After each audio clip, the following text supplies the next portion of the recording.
Yes, तो शुरू करते हैं। हाँ, देख, बेसिकली मैं जितने भी ट्रेड लेता है ना, 70% of them are fundamental based, कि भाई उसका फंडामेंटल एनालिसिस किया है, शेयर बहुत अच्छा लगा है, एंड फिर I am taken entry into the share. और 30% होते हैं टैक्टिकल कॉल, कि भाई उसके क्या बोलते हैं, चार्ट पे अच्छा खासा पैटर्न बना है, एंड और there are some news about the specific industry और सब स्पेसिफिक स्टॉक, तो उसके लिए या उस वजह से वो स्टॉक भागने वाला है, तो वो रीजंस की वजह से मैं टेक्निकल कॉल लेता है, टैक्टिकल कॉल्स लेता है। नहीं तो मोस्टली मेरे फंडामेंटल एनालिसिस के बेसिस पे कॉल्स होते हैं। फंडामेंटल एनालिसिस मतलब क्या होता है, सिस्टमैटिक अप्रोच होता है, जिसमें मैं बहुत सारे फंडामेंटल्स चेक करता है उस कंपनी के बारे में, इंडस्ट्री के बारे में, और फिर उसका डिटेल एनालिसिस करने के बाद फिर मैं उस कंपनी के अंदर पोजीशन लेता है। तो फंडामेंटल एनालिसिस पर्पस क्या होता है कि भाई इवेल्युएट करना है कि भाई कंपनी अच्छी है, नहीं है, खराब है, मतलब is company doing good, plus is company actually good, company कमा अच्छा रही है और कंपनी काम अच्छा कर रही है, दोनों चेक करना होता है। तो इसमें दो या तीन प्रकार से अपन कर सकते हैं। तो इसमें एक इकोनॉमी, इंडस्ट्री और कंपनी एनालिसिस होता है, मतलब टॉप टू बॉटम एनालिसिस होता है, मतलब इकोनॉमी कैसी चल रही है, तो इकोनॉमिक एनालिसिस होता है। सेकंड होता है इंडस्ट्री एनालिसिस। इकोनॉमिक एनालिसिस में भाई ये चीज़ें होती है देखने लायक, कि जीडीपी कैसे चल रही है, इन्फ्लेशन रेट्स क्या है, इंटरेस्ट रेट्स क्या है, बजट अच्छा है, budget is in favour of economic growth, या फिर बजट में सारे पैसे ऐसा गरीबों में बांट रहे हैं वो लोग फ्री में। तो वो भी एक चीज़ होती है, क्योंकि अगर गरीबों में फ्री में बांट रहे हैं तो इन्फ्लेशन बढ़ेगा, इन्फ्लेशन बढ़ेगा तो वो और नुकसानदायक करेगा, तो वो चीज़ देखने ऑब्वियसली हाँ। लायक है। हाँ, बाकी तो कुछ पूछो क्या? हाँ बोल। बजट में ना, मैंने भी इवन जैन एंड में भी ट्राई किया था देखने का। हम्म, तभी मेन बजट नहीं आता, but they give you a technical tentative idea ना। हाँ तो मुझे ये पता कि जब बजट डिक्लेयर भी होता है ना, हाँ तो ऑब्वियसली वो किसी भी, जैसे क्या कहते हैं, कंस्ट्रक्शन और एयरवेज वगैरह को जीरो तो कभी अलॉट नहीं करते, they do give some amount ना। हाँ so how do you know कि वो कम है या ज्यादा है? देख, अलॉट सबको होता है, but how will you be the जज कि हाँ भाई ये ज्यादा हुआ है या कम हुआ? तुझे नंबर्स का कंपैरिजन किधर से मिलेगा? सिंपल सिंपल चीज़ पूछता मैं तेरे को, अभी तेरे को पापा हर महीने पॉकेट मनी देते, हम्म। तो पिछले महीने कितने दी थी और ये महीने कितने दी थी, सेम अमाउंट आ रही है, तो इज देयर ग्रोथ? हम्म। नहीं।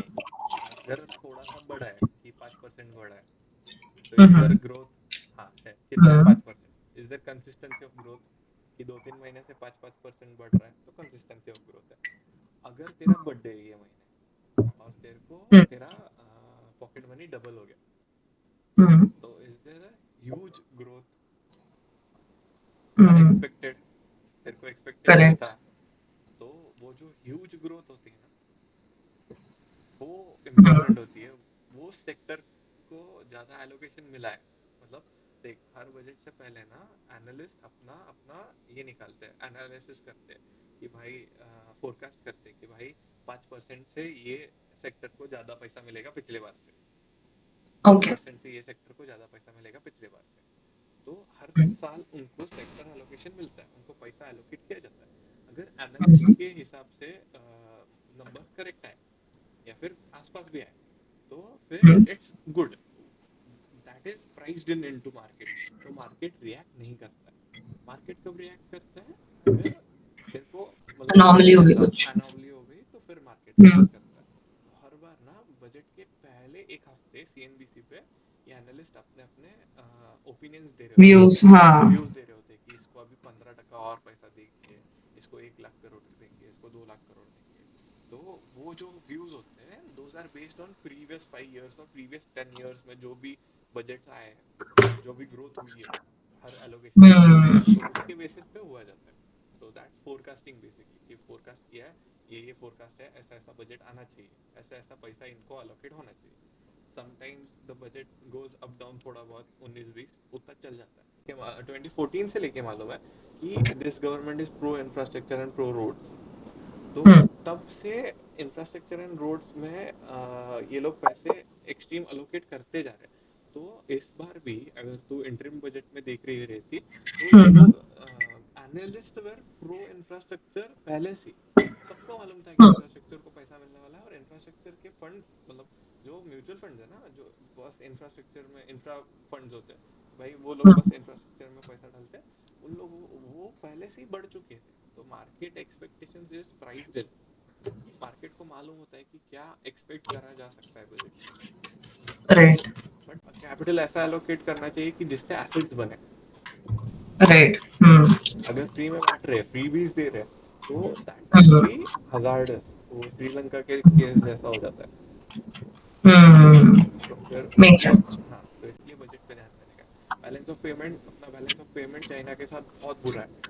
V owe them about around 100 billion dollars. है, हाँ, उसका, ओके, हाँ, इतना बुरा है कि भाई अपना जो ट्रेड होता है ना, we trade about 125 billion dollars, और 100 बिलियन अपन डेफिसिट में है। मतलब अपन उनसे 100 बिलियन का सामान खरीदते हैं और वो लोग 25 मिलियन खरीदते हैं, ऐसा कुछ तो है। Okay, okay, okay. हाँ, तो अपन बहुत कम खरीदते हैं, तो अपन को उनको बहुत ज्यादा पेमेंट देना बाकी है। हम बहुत खरीदते हैं, हम कम नहीं अपन बहुत खरीदते ना। खरीद हाँ, अपन बहुत खरीदते हम्म, हैं, और वो लोग बहुत कम खरीदते हैं अपन से। करेक्ट, तो जो पेमेंट स्ट्रक्चर है उसमें अराउंड 100 बिलियन डॉलर्स का डिफरेंस है। हम्म, तो इट्स बैड ना। वाइस वर्सा अपन यूएस को बहुत ज्यादा बेचते हैं, राइट, यूएस अपन, और अपन यूएस से कम खरीदते हैं। तो करेक्ट, अपन वहाँ पे ट्रेड, यहाँ पे ट्रेड डेफिसिट में और वहाँ पे ट्रेड सरप्लस में। ऐसा ट्रेड डेफिसिट और ट्रेड सरप्लस पूरे इकोनॉमी, मतलब पूरे वर्ल्ड अराउंड जितना भी हो रहा है, उसका जो हम्म, एंड रिजल्ट होगा कि भाई इतना पेमेंट बाहर करना है या फिर इतना पेमेंट आना है बाहर से, that is balance of payment basically. तो वो पॉजिटिव होना चाहिए या फिर बहुत ज्यादा निगेटिव नहीं होना चाहिए। हम्म, हाँ, we should at least earn from outside the world और not pay a lot to outside world. अपना राइट, मोस्टली निगेटिव चलता है क्योंकि we are very heavily dependent on oil. Hmm, हमको oil and gold are the most imported things in India. तो इसलिए अपना mostly balance of payment negative चलता रहता है। If we issue bonds, hmm, तो we can collect money from outside the world. तो okay, फिर उस पैसे से अपन ये वाला पेमेंट जो है वो वापस पे कर पाते हैं ना। पे तो करना पड़ेगा ना हम्म, किसी ना किसी करेंसी में। तो अपन क्या करते हैं, इन देशों को बॉन्ड्स बेचते हैं, इनसे पैसा लेते हैं, एंड देन वी पे बैक। ओके, तो ऐसा सारा स्ट्रक्चर होता है, तो बहुत हार्डकोर इकोनॉमिक्स है। इंटरेस्टिंग, हाँ, हम्म, तो अभी मैंने इंटरेस्टिंग, तेरे को एक आइडिया दिया है कि कैसा चलता है, क्या चलता है, but this is usually discussed in budgets. अभी आएगा बजट 27-28 तारीख को, हम्म, देख लेना तब। और बजट ओके। जनवरी के एंड में नहीं होता, फरवरी के फर्स्ट वीक में होता है। नहीं, जान एंड से वो बताने लगते हैं ना, यस। जो तू बोल रहा था ना। हाँ, बोला ना, अभी इंफ्रास्ट्रक्चर बूम पे चल रहा है अपन, कि बहुत सारे रोड्स बना हम्म, रहे हैं। भले 12 ब्रिजेस कोलैप्स हो गए बिहार में, बट बना रहे हैं। हाँ ना, कुछ 17 या 19 दिन में 12 ब्रिजेस कोलैप्स कर दिए ये लोगों ने। बट ठीक है, नेवरदलेस, मॉनसून कैसा है कि एग्रीग्रियन इकोनॉमी अपनी कैसी चल रही है, एग्रीकल्चर अच्छा चल रहा है नहीं चल रहा है। If there is a bad monsoon for 3 to 4 years, अपना एग्रीकल्चर सेक्टर बैठ जाएगा। If there is hmm, a good monsoon और ओके ओके मॉनसून, तो अपना एग्रीकल्चर सेक्टर स्टेबल या फिर थोड़ा सा ग्रोथ करता है। तो फिर ओके ओके मॉनसून होना चाहिए। अगर नहीं है तो मोस्टली मार्केट्स भी रिएक्ट करते हैं उसके ऊपर, क्योंकि एग्रीकल्चर स्टॉक्स होते हैं ना बहुत सारे, हम्म, फर्टिलाइजर स्टॉक्स है, केमिकल स्टॉक्स है, या फिर एग्रीकल्चर बेस्ड अपन कुछ मैन्युफैक्चरिंग कर रहे हैं, या फिर एफएमसीजी कंपनीज है।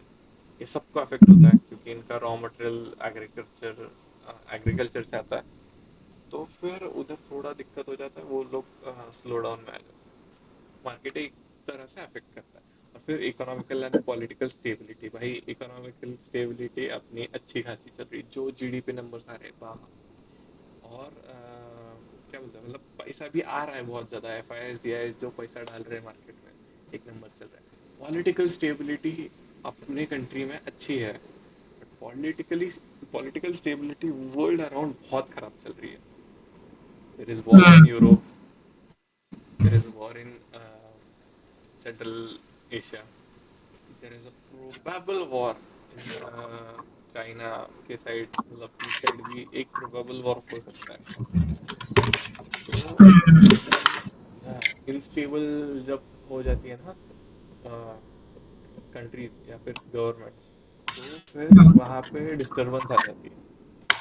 पॉलिटिकल हाँ स्टेबिलिटी कभी कभी इनसाइड द कंट्री भी होता है, कि भाई स्टेट में पॉलिटिकल स्टेबिलिटी नहीं है, उसकी वजह से उस स्टेट में जो मेजर इंडस्ट्रीज है वो अगर शट डाउन हो गई है या फिर उनको शट डाउन करने पे मजबूर किया है, या फिर उनको डे टू डे ऑपरेशंस में दिक्कत हो रही है, तो भी वो स्टॉक या फिर वो इंडस्ट्री खराब हो सकती है. मतलब उस पे थोड़ा ना कुछ इम्पैक्ट आ जाता है. तो वो देखना ज़रूरी है कि भाई ये कंट्री की ग्रोथ अच्छी है कि नहीं आ रही है, इसके जीडीपी नंबर्स अच्छे कि नहीं है, इन्फ्लेशन रेट इनको जितना चाहिए या फिर नॉमिनल जितना इन्फ्लेशन होना चाहिए उतना है कि नहीं, interest budget, balance of payment, infrastructure, monsoon और अपनी स्टेबिलिटी. अपन इनमें से ऑलमोस्ट सारी चीज़ें टिक करते हैं क्योंकि इंडिया का सब ऑलमोस्ट अच्छा चल रहा है ट्रैक फिलहाल तो. Touch wood. फिर हम्म आता है फिर आता है इकोनॉमिक फोरकास्टिंग, कि अभी मैं जैसा बोला कि तेरे को बजट के प्रीवियस हिस्टोरिकल परफॉर्मेंस के बेसिस पे फ्यूचर फोरकास्ट किया जाता है. वैसे पूरे इकोनॉमी के बारे में उसके प्रीवियस हिस्ट्री के बेसिस पे आगे का फोरकास्ट किया जाता है. जैसे अपन फोरकास्ट कर रहे हैं कि GDP will cross $4 trillion, $3 trillion, $4 trillion ये अगले साल में हो जानी चाहिए. तो ये किस बेसिस पे है कि पिछले 5 साल में, पिछले 10 साल में कैसे परफॉर्म की अपनी जीडीपी, उसके बेसिस पे वी आर प्रिडिक्टिंग कि ये साल $4 ट्रिलियन क्रॉस होनी चाहिए. हम्म हाँ. और की एक्टिविटीज क्या है इकोनॉमिक एनालिसिस में, कि भाई ये फेड की मीटिंग्स होती है, तो that is one of the key activities in economic analysis. Fade meeting की वजह से बहुत बार मतलब इंटरेस्ट रेट जब भी बताते हैं या इंटरेस्ट रेट अपने भी आरबीआई की मीटिंग होती है, इंटरेस्ट रेट जब डिक्लेयर करते हैं, तो उस दिन दैट डे इज की इकोनॉमिक डे, उस दिन के डेटा के बेसिस पे मार्केट रिएक्ट करता है. तो राइट फेड वाले पे तो बहुत रिएक्ट किया था. दे ग्रू देयर इंटरेस्ट रेट, लाइक ऐसा बहुत रेयरली होता है कि हर बार आके वो लोग इंटरेस्ट रेट बढ़ाते हैं. whenever he used to come ना, पोवेल नाम है शायद उनका, मेरे को नाम नहीं याद, सरनेम पोवेल है. whenever he used to come ना, कि भाई ये आने वाला है, ये बंदा बोलेगा आज 25 बेसिस पॉइंट या फिर 50 बेसिस पॉइंट या 75 बेसिस पॉइंट ऊपर जाएगा, भाई उस दिन मार्केट ट्रेड में 2% 1% ट्रेड, बहुत बुरा हालत हो जाता है इंडेक्स लेवल पे यूएस में. तो दोज आर सम इकोनॉमिकल, अभी ये indicators, GDP, GNP, employment data, money supply, बहुत सारे इंडिकेटर्स होते हैं. ये हर क्वार्टरली आते रहते हैं या फिर ये एनुअली आते रहते हैं. यूजुअली क्वार्टरली ये अपडेट होते रहते हैं. इनमें से कुछ लीडिंग लीडिंग है और कुछ लैगिंग है. लीडिंग मतलब जो तेरे को आगे के 6 महीने का बताएंगे कि मार्केट कैसे परफॉर्म करेगा या फिर इकोनॉमी कैसे परफॉर्म करेगी आगे के 6 महीने में, वो बताने के लिए कुछ लीडिंग इंडिकेटर्स होते हैं. Market is a leading indicator, market बताता है कि नेक्स्ट 6 महीने में इकोनॉमी कैसे चलेगी. और कुछ लैगिंग इंडिकेटर होते हैं. लैगिंग मतलब पिछले 6 महीने में इकोनॉमी कैसे परफॉर्म की है वो बताने के लिए अभी वो इंडिकेटर में आ रहा है. तो लीडिंग इंडिकेटर, कुछ leading indicators are used to understand कि आगे अपना स्टॉक मार्केट कैसे चलेगा. राइट फिर आता है फोरकास्टिंग टेक्निक्स. क्या क्या टेक्निक होती है फोरकास्ट करने के लिए, शॉर्ट टर्म फोरकास्ट करना है, मीडियम टर्म करना है, लॉन्ग टर्म करना है, उसके लिए क्या क्या किया जा सकता है. अब अगर तेरे को बहुत शॉर्ट टर्म के लिए चाहिए तो मतलब मेट्रिक अप्रोच होता है कि भाई प्रीवियस डेटा क्या है उसके बेसिस पे आगे का दिखाओ. लॉन्ग टर्म के लिए चाहिए तो सर्वेस करने पड़ते हैं, मतलब लॉन्ग टर्म के लिए चाहिए तो चारों चीज़ें करते हैं, मतलब मॉडल्स वॉडल्स बनाते हैं, इंडिकेटर्स देखते हैं. और शॉर्ट टर्म के लिए चाहिए तो बेसिकली हिस्टोरिकल के ऊपर या फिर मोस्टली उसी स्मॉल हिस्टोरिकल डेटा लेते हैं और उस पर किया जाता है. ओके बेसिक स्टेज वहां से चालू होती है इंडस्ट्री की, भाई इंडस्ट्री अभी अभी चालू हुई, बर्थ फेज टाइप. कि भाई अभी अभी ओके। चालू हुआ है, अभी थोड़ा चलना सीखेगा, फिर बोलना सीखेगा, या फिर उल्टा जो भी। तो वो धीरे हम्म। धीरे चीजें सीखेगा और धीरे धीरे थोड़ा गिरेगा पड़ेगा, और फिर तो वो हिल स्टार्ट रनिंग। तो उसके हम्म। बाद same goes with companies and same goes with industries कि भाई अभी अभी इंडस्ट्री चालू हुई है, एआई इंडस्ट्री अभी अभी चालू हुई है, अभी वो धीरे धीरे ग्रोथ पकड़ेगी। ग्रोथ हम्म। पकड़ी हुई इंडस्ट्री फिलहाल है ईवीज या फिर चिप्स, जो जिसकी वजह से एनवीडिया इतना भागा है पिछले एक डेढ़ साल में। हम्म। तो चिप इंडस्ट्री फिलहाल बहुत रैपिड ग्रोथ में है। क्यों? क्योंकि it is highly demanded. First thing, technology अच्छी खासी बनी हुई है कि it can deliver good products, and उसकी डिमांड बहुत हेवी है, बहुत मतलब बहुत ज़्यादा हेवी है। तो वो हो गया रैपिड ग्रोथ फेज। तो ये इंडस्ट्रीज फिलहाल रैपिड ग्रोथ फेज में। स्टेबल या मैच्योर इंडस्ट्रीज कौन सी होती है कि भाई उन्होंने उनका ग्रोथ फेज देख लिया है, and now demand is not that, क्या बोलते हैं, demand is predictable, not that unpredictable peak है, बट नॉट दैट पीक। हाँ। हाँ, बट स्टेबल है और बहुत अच्छी खासी डिमांड है, मतलब उसकी डिमांड कम नहीं हो रही। Petrol food probably. फूड की डिमांड कभी कम नहीं होती है। फूड इज या, बट उसका वो ग्रोथ और रैपिड ग्रोथ कभी नहीं आया फूड में। तो food won't be something. IT, hmm. IT is matured enough, और अभी आईटी में स्पाइक्स नहीं दिखे जाएंगे तेरे को, ऐसे बहुत एक्सट्रीम स्पाइक नहीं दिखे जाएंगे। टीसीएस जो भी करता है ना आउटसोर्सिंग का काम, कि भाई पहले हाँ। जब outsourcing was new thing to India, पहले बहुत हम्म। कंपनीज देती थी, तब they used to get massive amount of money ना। अभी there are very many competitors, सब लोग मतलब सब लोग आउटसोर्सिंग का काम कर रहे हैं। तो इंडस्ट्री भी मैच्योर हो चुकी है। इंडस्ट्री में you can find people with same talent, पैसा भी उतना ही आ रहा है। देयर आर मतलब थोड़ा थोड़ा ग्रो होती है इंडस्ट्री, बट एक मैच्योरिटी हिट हो गई है कि बहुत एक्सट्रीम ऑर्डर्स नहीं आएंगे। 200 300 400% से इंडस्ट्री ग्रो नहीं करेगी, मैच्योर हो गई। And then there is declining industry. Declining industry, ये कोल कोल वाली इंडस्ट्री है ना, that is hmm. One declining industry. फिर newspaper industry, by old declining क्यों है? खत्म हो रहा है ना सप्लाई, और अपन शिफ्ट भी हो रहे हैं हम्म। सस्टेनेबल एनर्जी की तरफ। तो सप्लाई भी कम होते जा रहा है, डिमांड भी थोड़े थोड़े करके कम होते जा रही है। तो कोल विल बी, मतलब डिक्लाइन फेज, मतलब उसका डिक्लाइन फेज अभी चालू हुआ है, वो 50 60 साल तक चलेगा डिक्लाइन फेज उसका। Newspaper industry is one of the declining industry. Newspaper लोग नहीं पढ़ रहे, there is heavy losses in newspaper industries, वो एक दिन बंद हो जाएगी। बाप रे। कुछ, हाँ, कुछ साल या डिकेड लगेगा, but newspaper will be gone. Right. Some technologies go out of business ना, कि भाई हो गया है, मतलब वो लैंडलाइन टेलीफोन वाला, हम्म। या फिर Nokia went out of business. हाँ ना, बिग टाइम। हाँ, तो that was a decline industry. तो वो बटन वाला फोन के ऊपर उन्होंने कुछ किया नहीं ना, आगे बढ़े नहीं। तो that hmm. Industry fall saw decline there. शायद ये कैमरास के साथ भी हुआ था। निकॉन निकॉन वगैरह। था, हाँ, निकॉन था। निकॉन के साथ हुआ था कि टेक्नोलॉजिकल शिफ्ट नहीं लिए वो लोग, तो डिक्लाइन में चली गई इंडस्ट्री। बट वो दोज आर स्पेसिफिक, क्या बोलते हैं, कंपनी रिलेटेड। पूरी इंडस्ट्री डिक्लाइन में नहीं गई है, बट मेरे को इंडस्ट्रीज न्यूज़पेपर के अलावा और कोई दिख नहीं रही है, मतलब याद नहीं आ रही है। याद आएगी मेरे को बताएगा। तो फैक्टर्स क्या क्या हम्म। कंसिडर करना है तेरे को इंडस्ट्री लेवल पे, कि इंडस्ट्री की ग्रोथ क्या हो रही है। 20 25% 30% इंडस्ट्री ग्रो कर रही है, तो तेरी कंपनी भी यूल फाइंड ना कि भाई 15 से 25 या 15 से 35 के बीच में कुछ तो आए। तो growth of industry matters if industry ही 2 या 4% पे ग्रो कर रही है। You can't expect your company to grow at 40%।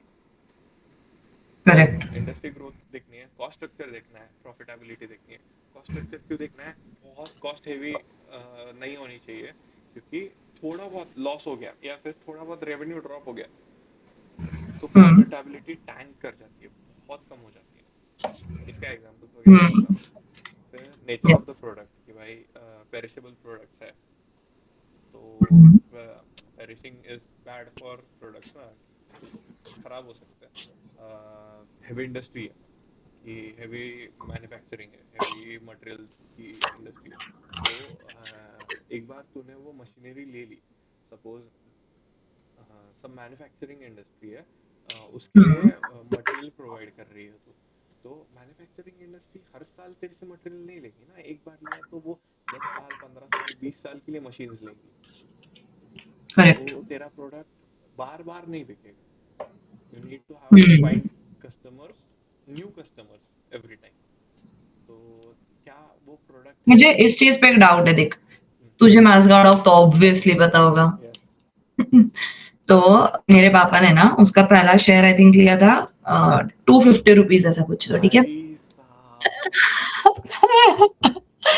और उन्होंने हमें लास्ट ईयर ही बताया था कि वो 10 साल के लिए ना मजगांव डॉग, उनके 10 साल का ऑर्डर फिक्स्ड है, हम्म ठीक है, बुक्ड फॉर 10 years। हम्म और उसके बाद भी ना उसका रेंज वॉज समवेयर बिटवीन 1900 से लेके पीक मैक्सिमम 2500 जाता था। हम्म तो इस बार जब 2600 पे गया, मैंने खरीदा था 2100 पे, ठीक है, मैंने बेच दिया 2600 पे।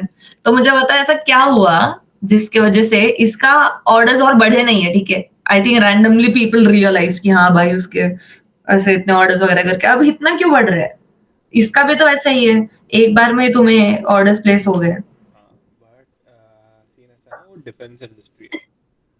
पोर्टर 5 एक्टर करके एक चीज होती है, बात मैं बताने वाला था, बट ठीक है। रिस्ट्रिक्शंस उसमें बैरियर्स बहुत है। तू कल सुबह जाके तेरे पास अंबानी का पैसा आ जाए, तो कल सुबह जाके मास्को डॉग का क्या बोलते हैं रिप्लेसमेंट नहीं खोल सकती है।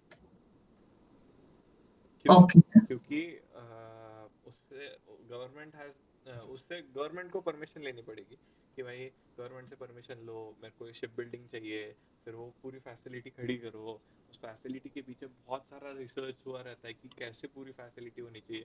ये लोग भाई अलग लेवल के शिप्स और मतलब डिफेंस इक्विपमेंट्स बनाते हैं।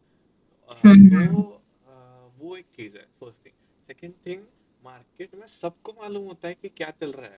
तो वो जो प्राइस शूट हुआ ना, वो इसकी वजह से नहीं शूट हुआ कि भाई किसी को मालूम नहीं होगा कि वो 10 साल का उनके पास ऑर्डर बुक पड़ा हुआ है और इसलिए उसने लेना चालू किया। ऐसा नहीं होता है। New money comes in. अभी एफ ने पैसा डाला, कोई नया एफ है, उसको पैसा डालना है। वो कहाँ डालेगा? हिल फाइंड मस्गोडॉक कि भाई ऐसा ऐसा कंपनी है, इसका 10 साल का ऑर्डर बुक है और ये 2600 पे मिल रहा है, फिर ये 1900 पे मिल रहा है। Then he'll put in more money to acquire, फिर प्राइस हिट ओके। होगी। तो एक तो नया पैसा आ रहा है, नया पैसा आ रहा है, इसके लिए बहुत बहुत ज्यादा मतलब प्राइस हिट हो रही है अलग अलग टाइम पे। मतलब एक 5-6 महीने के लिए बिल्कुल पैसा नहीं आएगा, बिल्कुल हिट नहीं होगा। उसके बाद वापस देख, वापस स्पाइक आ जाएगा, वापस थोड़ा 10-15-20% बढ़ जाएगा। क्यों? नया पैसा आ रहा है। दूसरी चीज, एस आई पी ग्रो हो रही है लोगों की। इंडियंस पहली बार ऐसा कर रहे हैं कि एस आई पी को रोकने का नाम नहीं ले रहे। रिकॉर्ड लेवल पे एस आई पी हो रही। तो वो नया पैसा म्यूचुअल फंड ला रहा है, म्यूचुअल फंड हर 2-3 महीने में उसको जाके खरीद रहा है। हर 5-6 महीने में जाके कोई नया म्यूचुअल फंड उसमें 3-4% 5% जाके ले रहा है। तो उसकी वजह से वो सडन स्पाइक्स या फिर सडन एक रेंज में रह जाना आ जाता है। न्यूज आ चुकी है, नया पैसा उसमें आ रहा है या नहीं, नया इंटरेस्ट उसमें आ रहा है कि नहीं, वो देखा जाता है। सेकंड थिंग, वैल्यूएशन देखी जाती है कि भाई 10 साल का ऑर्डर बुक है तेरे पास, मान लिया, बट 10 साल में तू जितना कमाने वाला है उसका आज का प्रेजेंट वैल्यू अगर मैं लूंगा, तो उस हिसाब से तेरा जो वैल्यूएशन है, इज इट जस्टिफाइड? अभी का जो प्राइस है, is it justifying that valuation? Correct. वो चेक किया जाता है। अगर वो जस्टिफाई कर रहा है कि आगे के 10 साल में तू 10,000 करोड़ कमाने वाला है और उसका आज का वैल्यू हो रहा है सपोज 6,000 करोड़, और वो 6,000 करोड़ प्राइस दिन है, तो फिर ऐसे स्पाइक्स नहीं आएंगे, नहीं आने चाहिए। बट अगर लोगों के पास पैसा है और उनको अच्छे स्टॉक्स में ही डालना है, तो लोग डालेंगे। There are these two theories, एक होता है इंट्रिंसिक वैल्यू, कि इंट्रिंसिक वैल्यू क्या है उस कंपनी की, और उस हिसाब से अगर वो वैल्यूड है कि नहीं, तो ये हो गया वैल्यूएशन पार्ट। दूसरा हो गया कि भाई मेरे को चाहिए, I have to keep good companies even if there are expensive valued. तो ये हो गया मनी सप्लाई वाला पार्ट। बट क्यों हुए शूट? गवर्नमेंट की पॉलिसी है ना, government focused on them, government उन पे पैसा डाल रही है। हम्म। तो फिर उनके पास पैसा आ रहा है तो उनका वैल्यूएशन बढ़ रहा है। अगर उनके पास पैसा आने वाला है, उनके पास काम आने वाला है, उनका वैल्यूएशन बढ़ने वाला है, तो I will invest in those companies. Of course. Government policy matter करती है।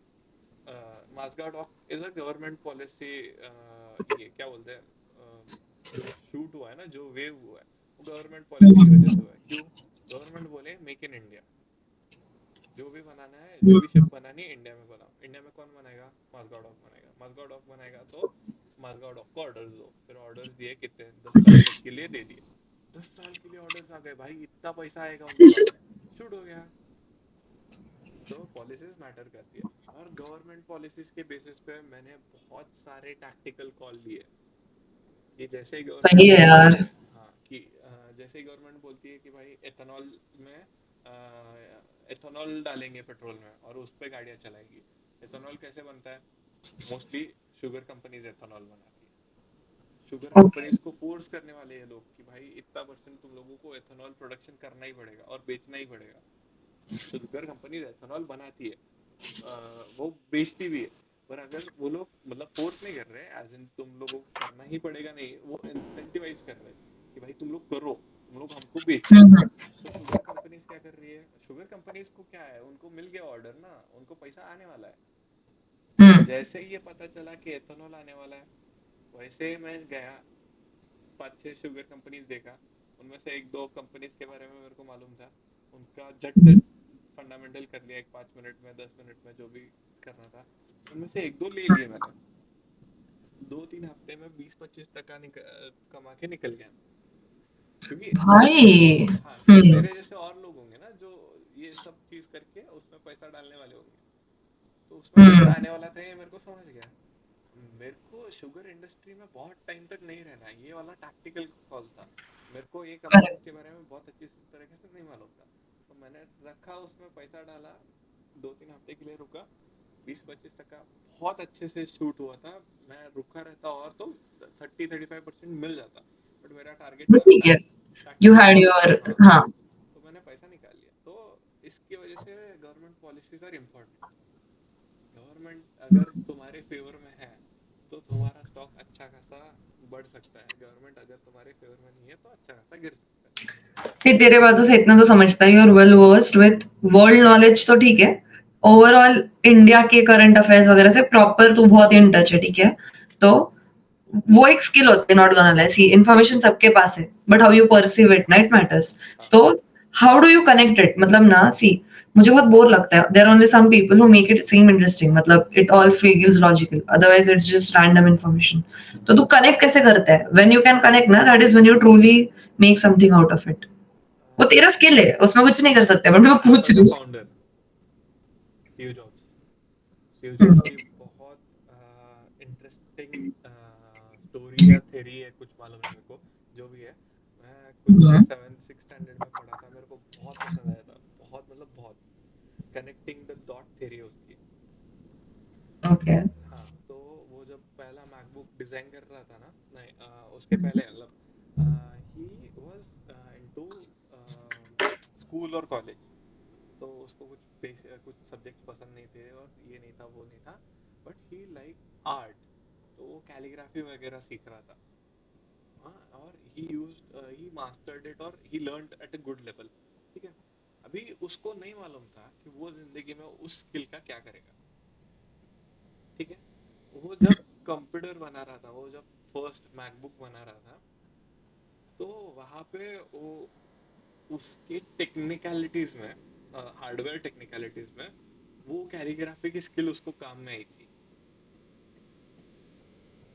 तो ओके। हाँ, वो कुछ 10 साल पीछे की एक स्किल एक्वायर उसने की थी, जो आगे चल के काम आई। अभी this connecting the dot theory, उस टाइम पे वो स्किल उसके लिए एक डॉट था। ऐसे ही उसने बहुत सारे डॉट्स बना के रखे थे जिंदगी में, और वो सारे डॉट्स उसके आज काम में आ रहे हैं। तो ऐसे एक डॉट मेरे मम्मी ने मेरे को मतलब बहुत मार मार के समझाया था 7th स्टैंडर्ड में कि न्यूज़ पढ़ा करो, क्या चल रहा है तुम्हारे आसपास जिंदगी में, क्या मतलब what's going on with people around you, you should know about that. और मेरे को वो पॉलिटिकल न्यूज़ बिल्कुल पसंद नहीं आती थी। मतलब any time I used to go and turn on TV ना, वो पॉलिटिकल न्यूज़ और डिबेट्स वगैरह चल रही रहती है, और मेरे को पॉलिटिक्स से मतलब पॉलिटिकल न्यूज़ से नफरत टाइप है, मेरे को नहीं पसंद आते। तीन अलग लोग तीन अलग मुद्दों पे झगड़ रहे हैं, और डिबेट से एक्सट्रीम डिबेटेड है, डिबेट के टॉपिक पे कोई नहीं आ रहा। तो I shifted to business news. मेरे को मजा आने लग गया कि भाई ये लोग अच्छी अच्छी चीजें करते हैं, बहुत अच्छी चीजें करते हैं। Then I came to an understanding कि this news is what had happened so far, but ये लोग आगे क्या होने वाले हैं वो नहीं बताते, उसके लिए अपन को और न्यूज़ ढूंढनी पड़ेगी। बट मेरा इंटरेस्ट जग गया। तो that's the whole point, interest जगना पड़ेगा। अगर तेरा इंटरेस्ट जग गया एंड यू स्टार्ट अंडरस्टैंडिंग कि भाई क्या न्यूज़ दे रहे तेरे मेरा को। उल्टा है यार, इफ यू स्टार्ट अंडरस्टैंडिंग ना तो इंटरेस्ट आता है। सी ऑब्वियसली तू बोल रहा है वो करेक्ट है, बट तेरा टिल इंटरेस्ट है ना, पैसा कमाना है ना, तो स्टार्ट अंडरस्टैंडिंग न्यूज़। वो लोग जो फीड कर रहे हैं वो नहीं, उसके पीछे जो हो रहा है वो।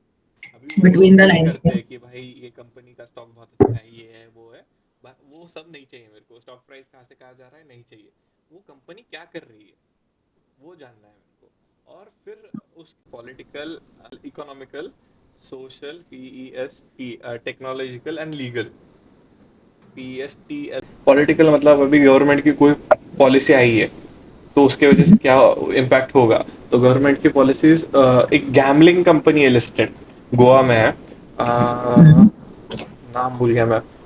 यूजुअली नहीं होता ऐसा, मैं कंपनीज के नाम नहीं बोलता, लोगों के भूल जाता हूँ। डेल्टा कॉर्पोरेट गैमलिंग कंपनी है। तो वो चीज है कि भाई गवर्नमेंट की पॉलिसी कुछ आ गई गैमलिंग के अगेंस्ट या गैमलिंग के फेवर में तो नहीं आती, बट गैमलिंग को छोड़ दिया उन लोगों ने पॉलिसी में लाना, या फिर गैमलिंग के अगेंस्ट कुछ पॉलिसी आ गई, वो स्टॉक बहुत भयंकर रिएक्ट करता है। आईटीसी हो गया भाई, टोबैको कंपनीज, इनके अगेंस्ट कुछ आ जाए ना बजट में, एक्सट्रीम हर्ट हो जाती है लोग कि यार तुम आई लोग थिंक पेस्टल लॉन्ग टर्म के ये लिए क्यों सही करते है। हो। लॉन्ग टर्म के लिए नहीं होता है, ये न्यूज बेस्ड होता है। अभी अगर ITC is tax for tobacco, भाई आईटीसी एक दिन में 10% गिरेगा। आईटीसी हम्म। अगर टैक्स कर दिया तो तेरा तो लॉस है ना भाई। तो ये शॉर्ट टर्म के लिए भी होता है। इसके रिलेटेड तेरे को न्यूज ढूंढनी है, और उसके न्यूज पे क्या रिएक्शन होगा वो तेरे को मतलब समझ में आना है। तो हाउ विल यू अंडरस्टैंड कि भाई तेरे को ये न्यूज पता चली, क्या रिएक्शन हुआ उसके बेसिस पे ये पता चला, और उसका आफ्टर मैथ क्या था, उस रिएक्शन का आफ्टर मैथ। मतलब 10% गिरने के बाद नेक्स्ट डे वापस 10 या 12% ऊपर गया है क्या, कि फिर वो 3-4 दिन तक गिरते ही गया हो, वो चीज देखनी है। Once you do that and once you do it repeatedly कि भाई इसका रिएक्शन ये होता है, इसका रिएक्शन ये होता है, तो यू गेट टू अंडरस्टैंड कि भाई ये क्या आगे चल के होगा, इसका रिएक्शन क्या होगा। तो एक बार तेरे को वो समझ में आया ना, तो फिर you start to understanding and analysing news कि भाई ये न्यूज आया है तो इसका इफेक्ट क्या होगा। कुछ साल देने पड़ते हैं, कुछ महीने या 1-2 साल तो देने पड़ते हैं कि तेरे को उसका न्यूज और इफेक्ट देखना है बस। You don't have to jump in and buy. News and effect का एक ये हो गया, क्या बोलते हैं, लीड मिल गया तेरे को। तो फिर वो हो जाएगा, मतलब आ जाएगा समझ में कि भाई this is good decision for these companies और this sector, and I have to buy और I have to not buy. एक तो सेल नहीं कर सकते, शॉर्ट सेल नहीं होता ये मतलब इंडिया में अभी तक short selling for long time नहीं होता, इंट्राडे शॉर्ट सेलिंग होता है, and that's a bit risky. But if you can identify कि क्या खरीदना है किस न्यूज पे, that is also equally good. But वो टैक्टिकल पार्ट है, फिलहाल अपन फंडामेंटल देख रहे हैं, तो आगे बढ़ते हैं। कंपनी एनालिसिस, अभी कंपनी एनालिसिस किस बेसिस पे कर सकती है भाई, कि कितना रिस्क ले रही है कंपनी और उसके बेसिस पे कितना रिटर्न दे रही है। एक तो इंटरनल इंफॉर्मेशन होती है, उसका एनालिसिस करना है कि भाई कंपनी का profit and loss statement, annual balance, annual reports, balance sheet या फिर कंपनी जो भी डिसीजंस ले रही है with respect to its share, कि डिविडेंड दे रही है, राइट्स इश्यू कर रही है, स्प्लिट कर रही है, बोनस कर रही है, वो इंटरनल इन्फॉर्मेशन के बेसिस पे कंपनी का एनालिसिस करना है। कंपनी कितना रिस्क ले रही है और कितना इंडिविजुअल शेयर होल्डर का रिस्क है उस कंपनी को लेके, वो देखना है कि भाई मैं कितना रिस्क में जा सकता हूँ अभी ये स्टॉक लेके, कि ये स्टॉक नीचे कितना रैंक हो सकता है और ऊपर कितना भाग सकता है, वो एक देखना है। थर्ड चीज़ है कि एक्सटर्नल इंफॉर्मेशन कलेक्ट करनी, कि इंडिपेंडेंट सोर्सेस होते हैं, जैसे कि जेफरीज हो गया, कि वो लोग बताते हैं कि भाई इंडिया इतना इतना ग्रो करेगा। सेम होता है मोतीलाल ओसवाल, उन्होंने बता दिया कि ये कंपनी का स्टॉक खरीदो, there is this much potential upside. तो वो होता है एक्सटर्नल इन्फॉर्मेशन, वो तेरे को और चीज़ें बताती है उस कंपनी के बारे में, और surrounding factors that can lead to jump in the stock price. तो वो चीज़ें देखनी है। तो एक तो इंटरनल इन्फॉर्मेशन जो कंपनी खुद देती है, एक्सटर्नल इन्फॉर्मेशन जो बाहर से आता है, न्यूज़ आती है बाहर से, तो न्यूज़ इज एक्सटर्नल इन्फॉर्मेशन। ये सारा जब तू एनालाइज करेगी एक कंपनी के बारे में, you feel confident about your investment. फिलहाल क्या हो रहा है ना, बूम की वजह से हर इन्वेस्टमेंट पे कॉन्फिडेंस आ जाता है। क्यों? क्योंकि कुछ नहीं किया, 2-3 महीने छोड़ भी दिया तो वो अपने आप भागने लग जाता है, कहीं ना कहीं प्रॉफिट में लाके छोड़ देता है। बट व्हेन यू नो कि भाई क्या रीजन की वजह से ये भागेगा या फिर क्या रीजन की वजह से ये गिरा है, and when you can forecast those reason, तब तेरे को जो अंदर से ऐसा स्ट्रॉन्ग फीलिंग है ना कि भाई 20% भी शेयर गिरा ना तो भी मेरे को मालूम है क्यों गिरा है, और फिर वापस 40% ऊपर जाने वाला है वो भी मेरे को मालूम है। तो फिर वो होल्ड करने का जो ये होता है ना, क्या बोलते हैं, पेशेंस या स्ट्रेंथ होती है जो कि होल्ड करना है स्टॉक पे, वो बढ़ जाती है।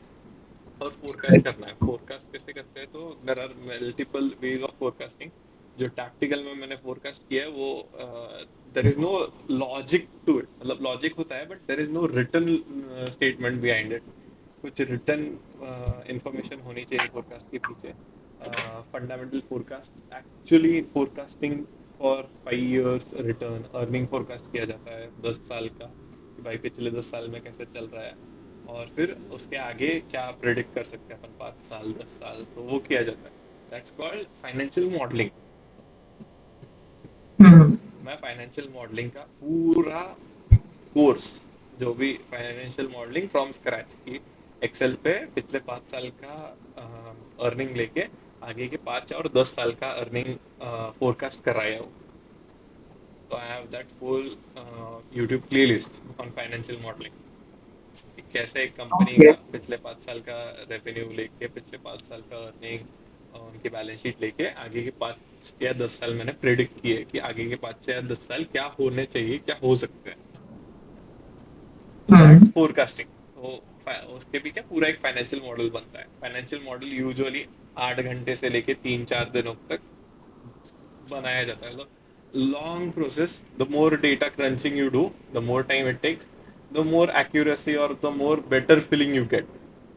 काम वही होता है कि भाई क्या उस चीज का फोरकास्ट है, क्या वैल्यूएशन हो सकती है उस कंपनी की, वो चेक किया जाता है। तो these are part of company analysis. Internal information external information कैसे लिए जाते हैं वो बताया, और फ्यूचर कैसे प्रिडिक्ट किया जाता है, फोरकास्ट किया जाता है, प्रिडिक्ट नहीं किया जाता। बट वो कैसे किया जाता है वो बताया, कि इंटरनल इन्फॉर्मेशन होती है, एक्सटर्नल इन्फॉर्मेशन होती है, उसके बेसिस पे डिसीजन लिए जाते हैं। This is all about fundamental. 30, 40, 60, 70% of times I use fundamental. This was the Okay. Financial model I prepared for my YouTube video. उस पे यूट्यूब वीडियो बनाया है, पूरा सिखाया है कि भाई मैं कैसे बनाया, क्या बनाया। तो this all goes into it, कि ये पिछले इथॉस लिमिटेड नाम का एक कंपनी है। कौन से, पैवेलियन नहीं, पैवेलियन में नहीं है, फिनिक्स में गई है, फिनिक्स मेगा सिटी, हाँ. उसमें इथोस नाम का एक शॉप है।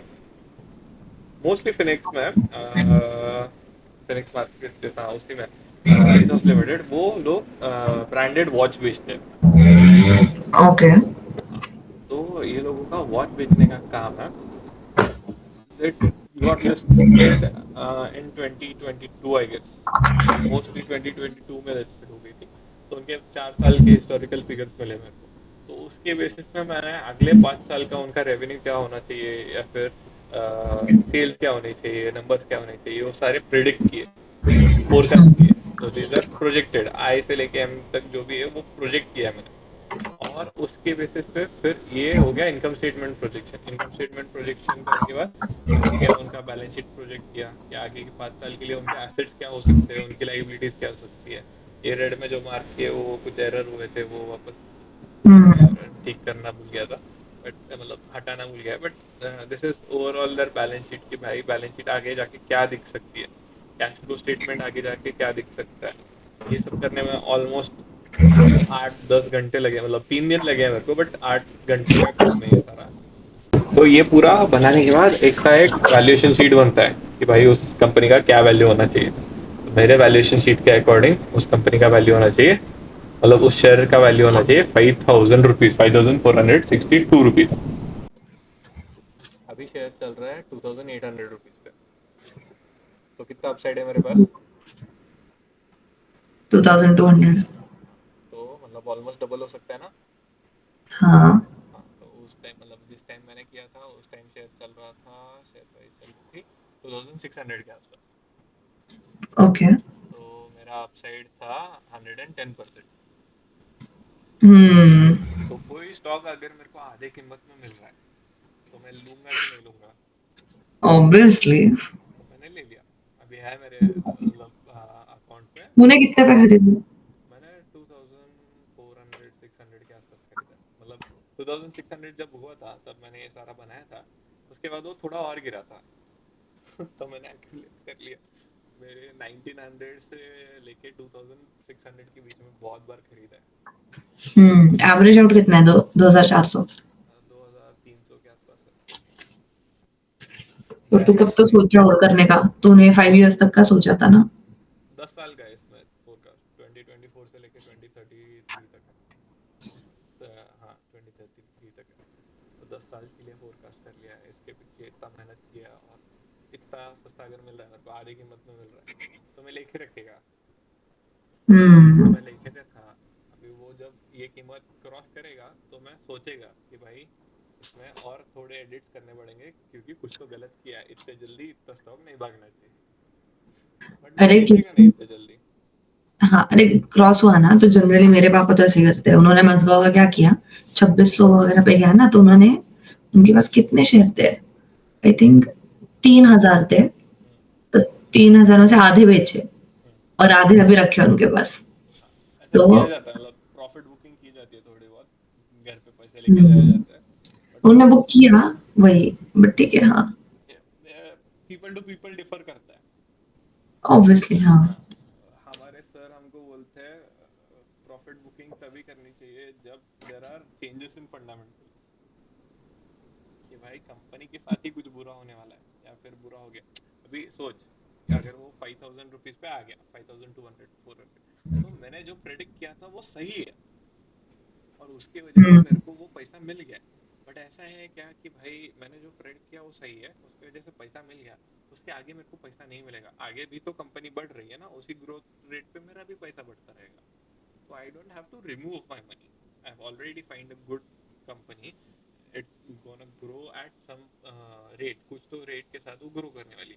तो अभी मेरा बेस लाइन रेट क्या है, 8 8.5% पे ग्रो होने वाली है वो कंपनी। तो अगर मैं 5,000 पे भी पहुंच गया मेरा स्टॉक, तो 8-10% पर ईयर वो ग्रो करेगा मेरा स्टॉक।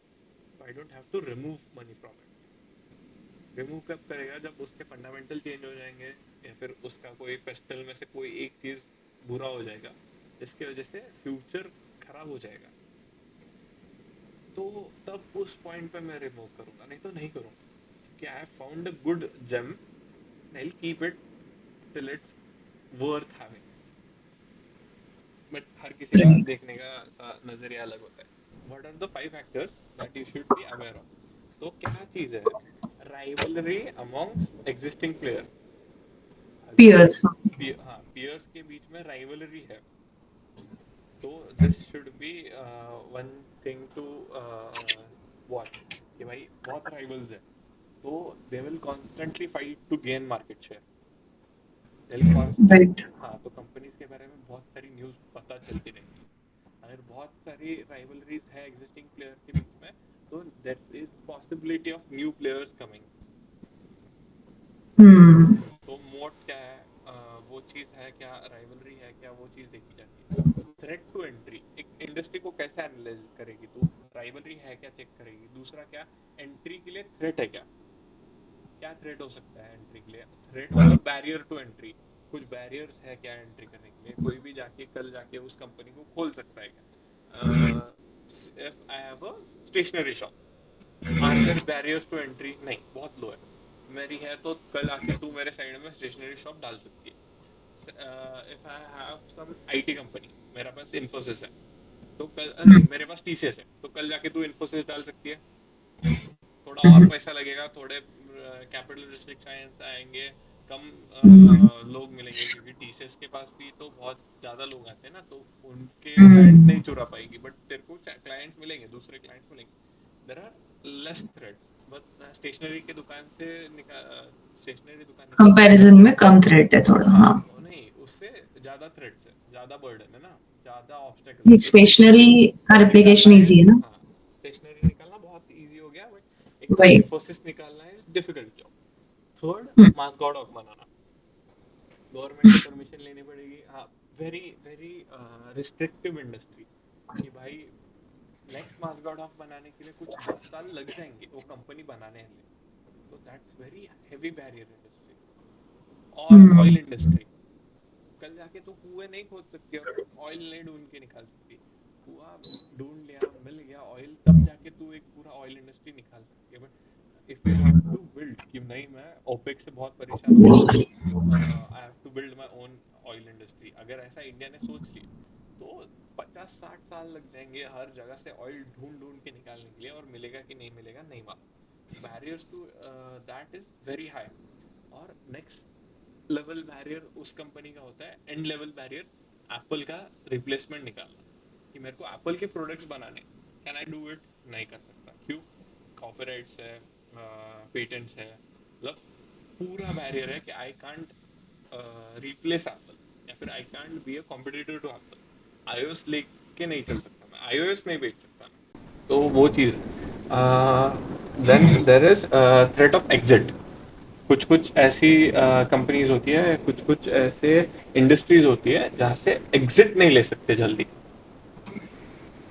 You correct. रिलायंस हो गया, रिलायंस ने जियो क्यों निकाला, they have to tactically exit उनका जो ऑयल रिफाइनरी का बिजनेस है, बट वहां से एग्जिट लेने के लिए अभी वो ऑयल रिफाइनरीज विल 50-60 साल या 100 साल के अंदर बंद हो जाएगा ना वो पूरा बिजनेस, अपने ऑयल से हटके कुछ अदर सोर्सेज पे चले जाएंगे, तो उस लेवल पे उसको जरूरत नहीं पड़ेगी ना रिफाइनरीज की, जिस लेवल पे कर रहा है रिलायंस फिलहाल, तो वहां से हटना इज वेरी कैपिटल इंटेंसिव, क्यों, क्योंकि भाई बहुत ज्यादा पैसा, बहुत बड़ा प्लांट है उसको, और एक प्लांट नहीं है, बहुत सारे प्लांट है, तो उसमें से निकलना इज अ बैरियर, क्यों, क्योंकि भाई वो बहुत ज्यादा लेवल पे इन्वेस्टमेंट किया है, वो पूरा इन्वेस्टमेंट हटाना या फिर पूरा इन्वेस्टमेंट रिकवर करना, वो भी बहुत मुश्किल चीज है, तो there is barrier to threat to exit.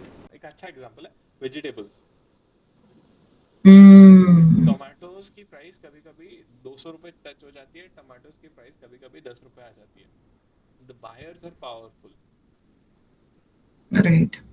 नहीं, सेलर्स आर पावरफुल, ठीक है, दोनों तरफ से हो सकता है, कि भाई नहीं, सेलर्स आर पावरफुल ही हो गया उसमें, सेलर्स नहीं, आर, बट वो इलीगल है ना, सेलर पे नहीं है अभी, होर्डिंग कर पागल। सकते हैं, हाँ, होर्डिंग इलीगल है, बट सप्लाई ही नहीं है, सपोज डिस्ट्रॉय हो गया मॉनसून की वजह से, सेलर्स आर पावरफुल, ठीक है, वो उससे ला वो सकते हैं ऑटोमेटिकली सेलर्स हो आर गया, हाँ। पावरफुल करके, कि भाई सेलर्स डिसाइड करेंगे तुम लोग क्या प्राइस पे बाय करोगे, same thing Apple, Apple decide करेगा तुम लोग आईफोन किस प्राइस पे बाय करोगे, बायर्स कुछ नहीं कर सकते उसमें, अगर तेरे को iOS चाहिए तो उसी से लेना पड़ेगा।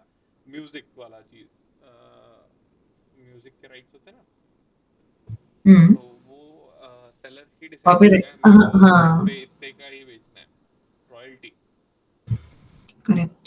हाँ, तो वो हो गया सेलर वाला, कि भाई सेलर के पास प्राइस है, सेलर जो बोलेगा उसी प्राइस पे तेरे को लेना पड़ेगा, तेरे पास कोई ये नहीं है, बार्गेनिंग पावर नहीं है। दूसरा है बायर्स के पास बार्गेनिंग पावर, सोशल मीडिया। क्या बाय कर रही है तू तो। अरे, एंगेजमेंट एंगेजमेंट। मतलब इट्स योर एंगेजमेंट ना व्हिच डिसाइड्स द बिजनेस। हाँ, वो हो सकता है कि भाई इतना एंगेजमेंट लाएगा तो इतना पैसा मिलेगा, नहीं आया एंगेजमेंट तो नहीं देगा। जैसे हाँ, इसलिए लोग सोशल मीडिया पावर पे ही पावर, हाँ, इन्फ्लुएंसर ब्ला ब्ला मार्केटिंग, ब्ला करते हैं ना। मार्केटिंग का पावर बायर के पास है कि भाई हम्म मतलब छोटे लेवल पे there are an number of influencers, मेरा पैसा चाहिए, तो इन्फ्लुएंसर्स अप्रोच जहाँ पे कर रहे हैं कि भाई मेरा पैसा चाहिए, इतना इतना लाया तो इतना पैसा देगा, नहीं तो नहीं देगा। अपन लोग एमआईटी में ये करते थे क्या, अ, कुछ इवेंट्स करते थे, तो हम्म वहाँ पे अपने जो स्पॉन्सरर्स रहते थे, इतने लोग हम्म आने वाले हैं तो ही पैसा दे रहे हैं, नहीं तो नहीं दे रहे, इतना बड़ा होने वाला है, मेरा होर्डिंग लगेगा, मेरा ये लगेगा, मेरा वो लगेगा, हाँ हाँ हाँ, ये सब लगेगा, आप पैसे दो। तो that is the hmm power of buyer. अभी मेरे पास अच्छा खासा इंडस्ट्री का एग्जांपल नहीं है, तो एमआईटी को बीच में लाना पड़ रहा है। I get your point. तो वो so what are the strategies to be which companies या फिर इंडस्ट्रीज कैन हैव, और स्ट्रैटेजिकल एडवांटेज क्या मिल सकता है इन 5 फैक्टर्स के ऊपर। कॉस्ट लीडरशिप होना चाहिए भाई, जो बंदा एक्सट्रीम लो कॉस्ट पे तेरे को सामान बना के तेरे को बेच पा रहा है, that person can win. Suppose we both are cotton, true. Cotton के कपड़े बेचने वाले लोग हैं, बट मैं चाइना से बहुत कम प्राइस पे कॉटन का प्रोडक्ट, मतलब वो क्लोथ बना के बेच पा रहा है, और तू इंडिया में ही बना रही है और बेच पा रही है, तेरा लेबर कॉस्ट हाई है, मतलब तेरा कॉस्ट ऑफ प्रोडक्शन बहुत हाई है, मेरा कॉस्ट ऑफ प्रोडक्शन करेक्ट। बहुत कम है। If we are producing same quality, तेरे को 300 रुपये लग रहा है और हाँ मैं फिर सौ तो रुपये क्या में है। लेके आ रहा हूँ, तो आई कैन सेल एट 300, कि तेरा कॉस्ट टू कॉस्ट लगेगा, तू कमा नहीं पाएगी, और I can be more able, I will sell at 250, कि भाई तेरे को 50 रुपये लॉस लेके बेचना पड़ेगा, तेरा माल बिकेगा ही नहीं, you will get out of business with in few years, और फिर मैं जाके और प्राइस बढ़ाएगा, 500 में बेचेगा, you are out of business क्योंकि इन 2 ईयर्स। कॉम्पिटिटर नहीं बचेगा फिर। राइट, तो cost leadership is required. Second, product this differentiation is होना व्हाई मेरे चाहिए। को बिजनेस डिग्री चाहिए। I love this. अच्छी बात है, पीपल डोंट, मेरे क्लास में लोग पॉटर सीखने के बाद सो जा, मतलब पॉटर सीखने के टाइम सो जाते थे। सेकंड चीज है ऐसे लोगों के वजह से ही तो होप है मेरे पास आगे और ऊपर आने की। अच्छी बात है, प्रोडक्ट डिफरेंशिएशन होना चाहिए। नाउ एवरीवन इज, मतलब सब लोग एंड्रॉइड बेच रहे हैं, every smartphone company selling Android, बस बाहर का हार्डवेयर बदल के। What is product differentiation? Apple comes with iOS. Correct. And third thing is focus. Focus का बेस्ट एग्जांपल ना, do you follow Think School on YouTube? No. Think School को follow कर भाई, वो बंदा बिजनेस की स्टडी इतने प्यार से और अच्छे से समझाता है, बहुत सही से। You can learn more about business from hmm think school. Think school के 1 1.5 साल के जितने वीडियोस आते हैं उसमें से, then you will learn from a BBA, from normal और second year third year hmm, college, 3 साल के अंदर। भाई वो बहुत अच्छे भाई से साहब। लॉजिकली समझाता है। तो उसका फिलहाल एक अभी एक केस था, बोइंग पे, बोइंग का वो दरवाजा निकल गया था ना। हाँ हाँ। हाँ, तो उसका वो केस स्टडी था, how Boeing went from being very extreme profitable and अच्छा कंपनी, टू दिस स्टेज जहाँ पे वो अभी बहुत भयंकर बुरे हालत में आ गया। क्यों? तो करेक्ट। पहले Boeing was owned and managed by engineers. तो हम्म। ऐसे अलग लेवल के इंजीनियर्स होते ना, कि जिनको कुछ नया बनाना है, रैंचो जैसे इंजीनियर। ओ। हाँ, तो वो गुड गुड। रैंचो जैसे इंजीनियर्स ने बनाया था, तो they came with superb ideas. They used 50% of their profits for R&D, research और डेवलपमेंट करने के लिए, नए प्रोडक्ट्स बनाने के लिए 50-50% ऑफ प्रॉफिट्स बनाए। प्रॉफिट, प्रॉफिट ही था, रेवेन्यू नहीं था। डाले उन्होंने तो हाँ। 50% प्रॉफिट वो लोग रिसर्च पे डाल रहे हैं कि भाई, और इसमें ऐसा भी नहीं असली होता कि इन्वेस्टमेंट कर रहे थे वो। अच्छा खासा इन्वेस्टमेंट कर रहे थे, और इसमें ऐसा नहीं होता कि तेरा research will always bring you outcome. Research है ना, वो खराब भी हो सकती है, तो they risk 50% of profit for research. तो उस लेवल के वो लोग थे, तो वो लोग they could create good companies. उनका फोकस था कि अपन को अच्छे एयरप्लेन्स बनाने। अभी उनका फोकस क्या हो गया, उनका फोकस चेंज हो गया, क्यों मैनेजमेंट थोड़ा चेंज हो गया, उन्होंने कुछ एक एक्विजिशन कर लिया, कोई और कंपनी ले ली थी, और उस कंपनी का हेड टोटल बड़े कंपनी का हेड हो गया था। तो उसका प्रॉफिट मैक्सिमाइजेशन और शेयर होल्डर को खुश करने का ये था। तो उसने क्या किया, इन इंजीनियर्स का सारा पैसा कट कर दिया। He took very bad decision, not focused on business but focused on earning money। तो फोकस चेंज हो गया। फोकस चेंज होने की वजह से मार्केट लीडर होने से लेके ऑलमोस्ट बैंक्रप्सी तक आ गए वो लोग। तो that's why hmm. Focus is important in industry as well as company के लेवल पे। And you will get to know this once you start reading about companies and understanding कि भाई कंपनीज किस स्पेस से लेके कुछ स्पेस तक जा रही है। ठीक है, उस कंपनी के साथ उतना टाइम बिताना पड़ता है ऑफ कोर्स, बट किस फेस से आई है वो समझ में आ जाता है once you start reading about it. और किसका कोट है, there is a famous quote on Wall Street. अभी वो किसका है नहीं मालूम, बट वॉल स्ट्रीट पे बहुत फेमस कोट है। If you read 2 annual reports, you are more smarter than most you're smarter than 95% people on Wall Street. And if you read 3 annual reports, you are 19 smarter than 99% people on Wall Street। तो उसके लिए एक company के 3 annual reports पढ़े, मतलब all they wanted to tell you is if you read 3 annual reports or if you read annual reports about a company, you will understand the company in detail। एक annual report 500-600 pages की होती है। Great. हाँ, तो 3 annual report 1200-1500 pages के आसपास। 1500 pages अगर तुम एक कंपनी के बारे में पढ़ रहे हो, you hmm. will know a lot about the company, and that information gives you edge। अभी वो information सबके पास होती है, लोग पढ़ते नहीं है, तो that don't give them edge। but वो edge कैसे आता है, I'll give you an example। बहुत एक 2 या 3 साल पहले मैं कंपनी का एक एनुअल रिपोर्ट पढ़ रहा था, एक पार्ट पढ़ रहा था एनुअल रिपोर्ट का। और उसमें था कि उन्होंने एक छोटा सा कंपनी एक्वायर किया है, एंड दिस कंपनी मतलब बहुत चुल्लू बुल्लू सा था, इसलिए एनालिस्ट ने उस पर बहुत ज़्यादा ध्यान दिया नहीं। बट वो कंपनी के पास कुछ एक स्पेसिफिक एसेट था या स्पेसिफिक राइट था। अब क्या बोलते हैं उसको, पेटेंट या कुछ तो टेक्नोलॉजी थी उनके पास जो उनके लिए इम्पोर्टेंट लग रही थी, इसलिए उन्होंने वो खरीद लिया। एंड दे अप्लाइड इट, 1-2 साल चले गए, they applied it in their own project. उनके प्रोडक्ट्स के अंदर अप्लाई किया, कुछ टेक्नोलॉजी ट्रांसफर हुआ।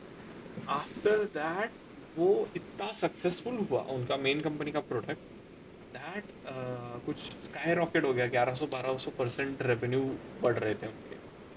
तो this is the amazing level of research that is done. कि भाई अगर तूने वो उस टाइम पढ़ा रहता, और अब मैं पढ़ रहा है तो मेरे को मालूम ही नहीं उस चीज़ के बारे में, मैं इसलिए पढ़ रहा है और मेरे को कोई आइडिया नहीं था कि ऐसा हो सकता है। बट अगर मेरे को मालूम होता कि इसका क्या game changer, this move can be game changer in 3 years, तो मैं उस कंपनी पे अच्छा खासा 2-4 हज़ार% अपटिक बनाया रहता। न्यूज़ कहाँ से लेना है, तो फैक्टर इन न्यूज़ कहाँ से करेगी, न्यूज़ वाला पॉइंट था ना अपना। हम्म। कहाँ से करेगी न्यूज़, कहाँ से रहेगी, मतलब कहाँ से पता चलेगा तेरे को न्यूज़ कहाँ से पढ़नी है। Traditional sources, CNBC, TV18। नहीं, देखी मैं है, नहीं देखी है, देखती मैंने हूँ। तेरी वीडियो देखने के बाद। तो कहाँ से, मतलब how do you get your news, तो तू कहाँ से पढ़ती है किसी स्क्रिप्ट के बारे में या फिर किसी कंपनी के बारे में, किसी इंडस्ट्री के बारे में, कहाँ से पढ़ती है तू। देख, तीन चार चीजें होती है। एक तो अगर मैं किसी को पर्सनली फॉलो नहीं कर रही, तो मैं पहले न्यूज देखूंगी, अगर उससे मुझे कोई न्यूज टॉक मिला तो एंट्री होने के लिए कुछ न्यूज मिली, तो फिर उसके बाद हिस्ट्री देखने की। तो that I get from money control, या फिर क्यों हंस रहे मालूम हैं? हुआ ना। अरे मतलब वो उस पे तू रिसर्च करना चालू हो गई। न्यूज़ नहीं कहाँ से नहीं, ला रही हाँ। है, तेरे पास न्यूज़ कहाँ से आ रही है किसी भी चीज़ के बारे में, न्यूज़ पढ़ भी रही है क्या अच्छा तू। अच्छा। हाँ हाँ। वो वाले मेरे को, मैं, मेरा जो ब्रोकर है ना, वो हाँ, तो हमारा इंटरनल ग्रुप है। नहीं, तो ब्रोकर नहीं, एक्चुअली वो हमारी फैमिली कंपनी काइंड ऑफ है, नॉट एकदम फर्स्ट फैमिली, बट उनके उनका पूरा खानदानी बिज़नेस ही है।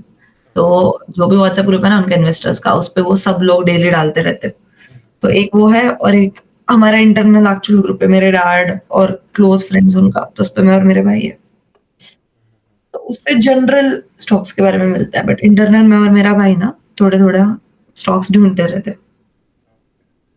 सेकंड वेज के कोई स्टॉक ढूँढना ना, फिर उसके न्यूज़ देखते हैं। स्क्रीनर पे लाइन से मिलते हैं, मनी कंट्रोल पे वैसा सब।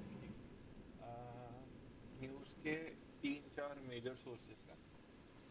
सीएनबीसी का एक्स पे जो अकाउंट है, ट्विटर वाला अकाउंट, तो उस पे वो लोग प्रॉपर जो कंपनी स्पेसिफिक न्यूज़ है वो डालते हैं। some good anchors on X give you good amount of news. मतलब वो लोग बस न्यूज़ डालने के लिए X का यूज़ करते हैं, तो X is a good platform. Second is some Instagram pages.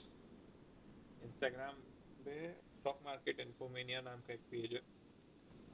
Okay, some good influencers, मतलब वो लोग मार्केट में बस न्यूज़ पहुंचाते हैं। वो लोग मार्केट पे बाय सेल या फिर एडवाइस नहीं देते। ऐसे वाले इन्फ्लुएंसर कि भाई ये स्टॉक में ये चीज़ हुआ, इसके लिए रैली हुआ, ये चीज़ बताने वाले नहीं। ये कंपनी के बारे में ये चीज़ आया है, नया चीज़, ये बताने वाले कुछ इन्फ्लुएंसर्स हैं। और some good Telegram channels. Okay, Telegram पे जाके बस सर्च करना है कि स्टॉक मार्केट न्यूज़। उस पे वो क्या बोलते हैं, रिकमेंडेशन देने वाले नहीं लेने हैं, और उस पे स्क्रिप्ट्स लिखने वाले नहीं लेने हैं। प्रॉपर बस न्यूज़ बताने वाले चैनल्स हैं। And fourth thing is there are apps, dedicated apps जो न्यूज़ भेजते हैं। मनी हाँ, कंट्रोल इन न्यूज़ शॉर्ट्स। भेजता है इन शॉर्ट्स। इन शॉर्ट्स बस फाइनेंस का न्यूज़ नहीं भेजता, इन शॉर्ट्स बाकी के हाँ, बकवास भी भेजता है। सारी कैटेगरीज। हाँ। हाँ, बिजनेस स्टैंडर्ड करके है, ब्लूमबर्ग करके है, एस्प्रेसो करके है। एस्प्रेसो करके एक न्यूज़ है, मतलब इकोनॉमिक टाइम्स का है, बट इकोनॉमिक टाइम्स का नहीं है, है बट एक वो न्यूज़ ऐप है। इकोनॉमिक टाइम्स का न्यूज़ ऐप है। याहू फाइनेंस है, फाइनेंशियल टाइम्स का न्यूज़ ऐप है, इन्वेस्टिंग डॉट कॉम का है, मिंट का है। Mint is Inshorts for finance. तो मिंट है। और इतने हैं, मतलब these are good enough apps कि भाई तू इन पे न्यूज़ ले सकती है। And primary news, secondary news तेरे को आती है मनी कंट्रोल से, टिकर टेप से, ट्रेंड लाइन करके एक चीज़ है, ट्रेंड लाइन करके। भाई वो इतना अच्छा वेबसाइट और ऐप है। वो लोग ब्रोकर के रिपोर्ट्स भी दे देते हैं, कुछ फ्री में मिलते हैं उस पर। ओ भाई। तो these are some secondary apps कि भाई एक बार मेरे को मालूम है मेरे को क्या किस स्क्रिप्ट के बारे में देखना है, तो you can go on these apps and buy see और बाय कि भाई ब्रोकर का क्या सीन है, कौन से ब्रोकर का क्या सीन है, या कंपनी स्पेसिफिक और कुछ आइडिया लगानी है वगैरह वगैरह, तो वो कर सकते हैं। तिजोरी फाइनेंस करके एक वेबसाइट है, वहाँ पे भी कर सकती है, वहाँ पे वहाँ से भी डेटा ले सकती है। तो दीज आर सम डेटा या फिर न्यूज़ बेस्ड एप्स और वेबसाइट्स जहाँ से तू ये सारी चीज़ें ले सकती है। और इसके बाद क्या एनालिसिस करती है तू? अब देख, अब डिपेंड्स। लेट्स से कि अगर मुझे इनिशियली कोई लीड मिल गया, किसी ने पूरा ही बता दिया कि भाई ऐसा-ऐसा है, उठा लो, लाइक पापा वगैरह ने, तो फिर वो तो अलग बात है। बट अगर जैसे मैं और मेरा भाई एनालाइज़ कर रहे हैं ना, जैसे अभी भैया ने, मैं तुझे एक एग्ज़ाम्पल देती हूँ। एक कंपनी है, तो उसने मुझे लीड भेजा कि इसको चेक करो, ऐसा वो भेजता लिंक मेरे को। फिर अब मैं तुझे बोली ना कि मेरे को सीनियर पे एक्चुअल में बता, तो हम कुछ नहीं, हम एकदम बेसिक लॉजिकल 3-4 चीज़ें देखते हैं। फर्स्ट एंड फॉरमोस्ट उसके पीयर्स कौन है? अगर उसके पीयर्स ऐसे बहुत स्टैंडर्ड बेस्ड कंपनीज़ है, जो ऑनगोइंग चलते रहेंगे, और दूसरा उनका एक्चुअल काम क्या है, करते क्या है? जैसे और उनका तीसरा टोटल मार्केट कैप कितना है? अगर मार्केट कैप ही कम है तो क्या ही एक्सपेक्ट करोगे उस कंपनी से? हाँ, नहीं नहीं नहीं नहीं नहीं नहीं, लास्ट वाला बहुत गलत था। Oh okay. और लास्ट है कि उसके बाद मेन जो उनका दो शीट्स रहते हैं ना स्क्रीनर पे, एक बैलेंस शीट रहता है। ऐसे मुंह क्यों बना रहे हैं? तीन होते हैं, तो प्रॉफिट अच्छा। एंड लॉस स्टेटमेंट होता है, बैलेंस शीट होता है, और कैश फ्लो स्टेटमेंट होता तो मैं कैश फ्लो नहीं देखती फिर इसलिए। है। Very bad. चलो स्टार्ट स्टार्ट। हाँ, ठीक है ठीक है ठीक है। तो पहला हो गया, न्यूज़ आ गया किसी कंपनी, अबे फंडामेंटल से हट। मैं जब स्टार्ट किया था ना 6 या 7 साल पहले, तब मेरे को मेरे एक मतलब जिनसे मैं सीख रहा था ना ये सारी चीज़ें, उन्होंने बोल के रखा था कि भाई तेरा कैपिटल बहुत कम है, तो एक काम कर, सब छोड़ दे, एक स्टॉक ले और इसको होल्ड करके रख, 5 साल 10 साल तेरा कैपिटल, तू बाकी कुछ कर भी मत, तू ट्रेडिंग भी छोड़ दे, सब छोड़ दे, इसमें डाल वैसे और पढ़ाई पे ध्यान दे। तो ओके। तो what is this stock? This stock is, ये बहुत सारी इलेक्ट्रॉनिक आइटम्स बनाता है इंडिया में, one of the biggest manufacturers है ये। टीवी बनाता है, एलईडीज बनाता है, क्या क्या क्या क्या क्या क्या बनाता है ये, मतलब अच्छी खासी अच्छा खासा पोर्टफोलियो है इनके पास देख। इलेक्ट्रॉनिक आइटम्स बनाता है, लाइटिंग बनाता है, होम एप्लीकेशन बना, होम अप्लायंसेस बनाता है, टीवीज बनाता है, कैमराज बनाता है, स्मार्टफोन्स बनाता है, बहुत कुछ रिवर्स इंजीनियरिंग वगैरह करता है, मतलब बहुत बहुत पैसा है, बहुत पैसे डालते हैं लोग, मतलब एक्सट्रीम लेवल ऑफ इंजीनियरिंग। मेरे को कुछ समझता नहीं था उस टाइम पे क्या क्या बना रहे हैं इंजीनियरिंग वगैरह, मैंने बस ये देखा कि वो लोग उसके प्रोडक्ट क्या है। तो वो लोग डेल के या फिर एचपी के उस टाइम पे लैपटॉप्स बनाते थे, एंड किसी एक स्मार्टफोन के साथ उनका टाई अप चल रहा था कि उनको स्मार्टफोन मैन्युफैक्चरिंग का ऑर्डर मिलने वाला था। तो उस टाइम ये कुछ स्टॉक 2 या 1000 रुपये या 2000 रुपये पे था। स्टॉक हाँ। Stock has went almost 6 to 12 times in 5 or 6 years। ठीक है, तो बहुत मतलब एक्सट्रीम अच्छा स्टॉक है। और कब हुआ है ये, मतलब लॉस्ट अपॉर्चुनिटी, बट ठीक है। तो what you see first based on क्या बोलते हैं स्क्रीनर, इतना सा इसमें पहले तो एक कंपनी क्या करती है वो सब पढ़ना है, रीड मोर पे जाना है, सब पढ़ना है, ठीक है। ये फिर ये कुछ बेसिक रेशियोज आते हैं वो पढ़ना है। अभी मार्केट कैप क्या होता है मालूम है क्या? मार्केट कैप उस कंपनी का मार्केट वैल्यूएशन होता है। Market valuation, low market valuation has nothing to do with its fundamentals. भाई कंपनी कम नहीं, मैं कमा रही है, पोटेंशियल की बात कर रही थी। कंपनी मुझे कम समझता है कमा वो रही अभी। है, हम्म। कंपनी कम कमा रही है, कंपनी ज़्यादा कमा सकती है। पोटेंशियल अभी कम है, पोटेंशियल बाद में ज़्यादा हो सकता है। कम मार्केट कैप वाली कंपनी का पोटेंशियल बहुत ज़्यादा होता है। Reliance can't grow 5 times in a year. Reliance 19 lakh crore का मार्केट कैपिटलाइजेशन एक साल में 5 गुना नहीं कर सकता, बट एक 1000 करोड़ वाली कंपनी, 5000 करोड़ वाली कंपनी हो सकती है एक साल के अंदर। तो 5x हम्म। पोटेंशियल बड़े मार्केट कैप के साथ नहीं आता है, यूजुअली छोटे मार्केट कैप के साथ आता है। तो मार्केट कैप के बेसिस पे किसी को अच्छा या बुरा नहीं डिफरेंशिएट कर सकते। बस कि भाई बहुत स्मॉल कैप है तो बहुत वोलेटिलिटी हो सकती है, मतलब वोलेटिलिटी और डाउनसाइड रिस्क ज़्यादा हो सकता है, बट कंपलसरी नहीं है। कुछ कुछ अच्छे स्मॉल कैप कंपनीज हैं, और कुछ कुछ लोग स्मॉल कैप्स में ही इन्वेस्टमेंट करते हैं, क्योंकि हेवी ग्रोथ पोटेंशियल होता है स्मॉल कैप्स में। करंट प्राइस हाई लो कुछ काम के नहीं, मतलब स्टॉक पी मतलब बहुत ऐसा हवा है इस टर्म का कि हाई पी है लो पी है, बट पी आइसोलेशन में देखना इज अ क्राइम। पी को कंपैरेटिव देखना चाहिए, पी को ग्रोथ के साथ कंपैरिजन करना चाहिए, पेग रेशो बोलते हैं उसको, पीईजी रेशो बोलते हैं उसको। पी को इंडस्ट्री पी के साथ कंपेयर करना चाहिए, या पी को उसी कंपनी के प्रीवियस पी ग्रोथ कैसे चल रहा है, तो उस ट्रेंड पे देखना चाहिए कि एक्सट्रीम पी शूट नहीं हुआ है, पी उसी पी पे वो कंपनी 3-4 साल से चल रही है, और कंपनी का शेयर प्राइस फिर भी ग्रो कर रहा है, तो पी की गलती नहीं है। कंपनी का वैल्यूएशन उतना अच्छा है कि लोग उसको उतना पैसा दे रहे हैं और उसका पैसा उतना बनता है। तो वो क्या बोलते हैं, रिपोर्ट कार्ड जैसा है। एक बंदा 95 परसेंटाइल है, एक बंदा 99 परसेंट वाला इंसान है, तो वो उतना अच्छा है। इट डजंट मीन कि ये 99% है, बट इट्स लाइक कि वो उस कितना अच्छा बंदा है वो चीज दर्शा रहा है कि कितना महंगा बंदा है, कितना ऊंचा लेवल का बंदा है, वो चीज मतलब बताता है। उसके बेसिस पे स्क्रीन करते हैं लोग, मार्केट कैप के बेसिस पे भी स्क्रीन करते हैं लोग, but they should not be punished for having good scores और बैड स्कोर। लेस और मोर, गुड और बैड नहीं हो सकता है, लेस और मोर होगा। ठीक है। फिर होता है book value. Book value is usually कि भाई सब कंपनी अगर वो आज बंद कर दिया और सब बेच बाच दिया, तो एक शेयर का कितना प्राइस आएगा, that is book value. Very basic nominal term.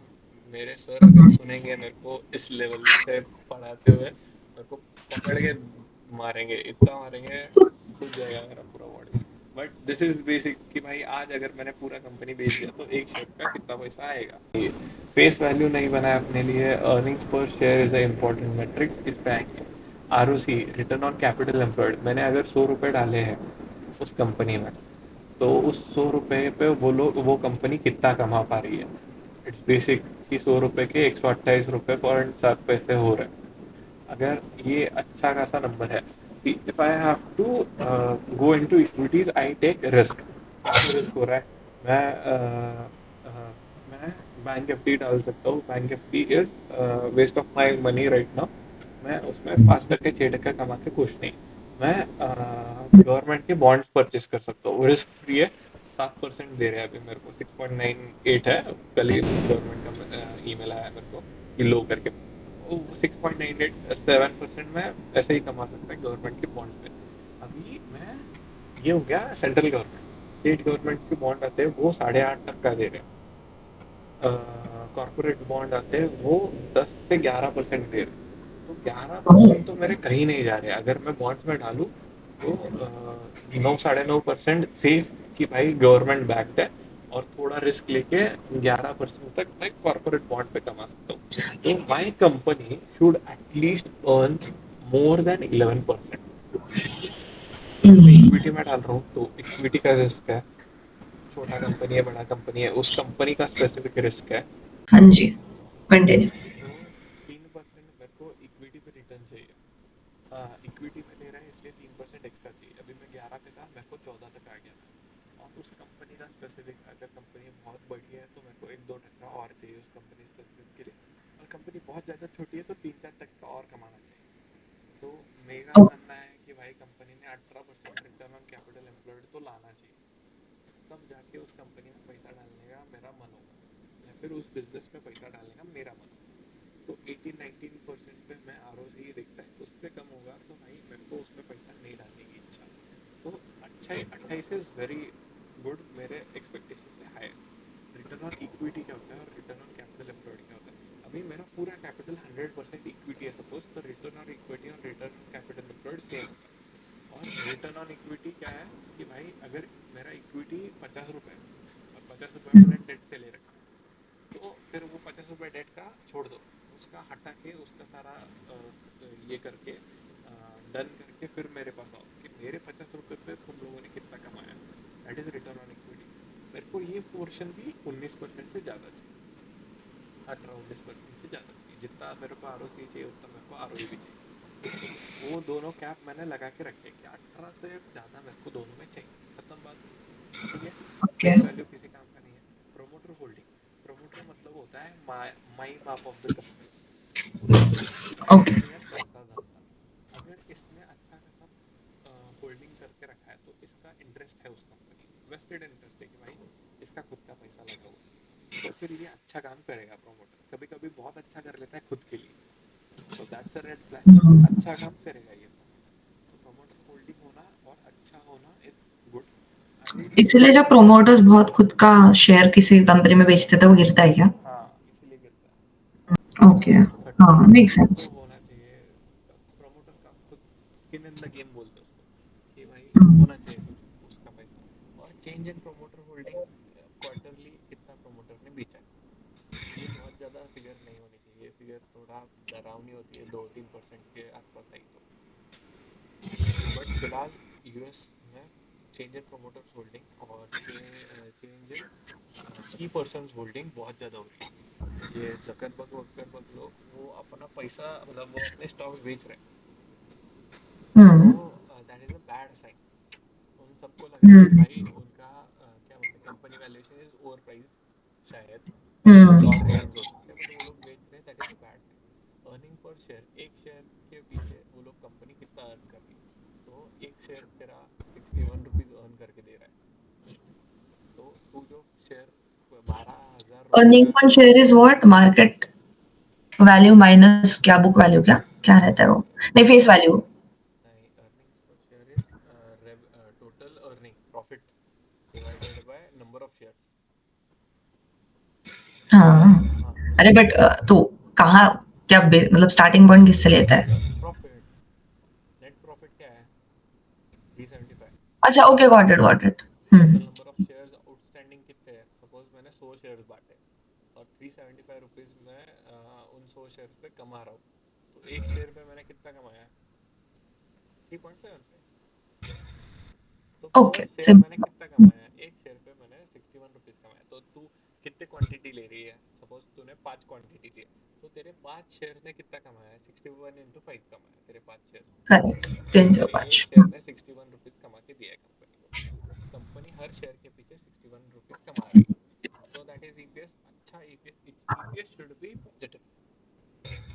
हाँ, ऐसा ईपीएस के लिए कोई रूल नहीं है कि 18 रुपया होना चाहिए, भी पॉजिटिव वो होना चाहिए। रिलेटिव भाई होगा ना। कंपनी ने, हाँ, वो कंपनी ने पैसा कमाना चाहिए, है ना।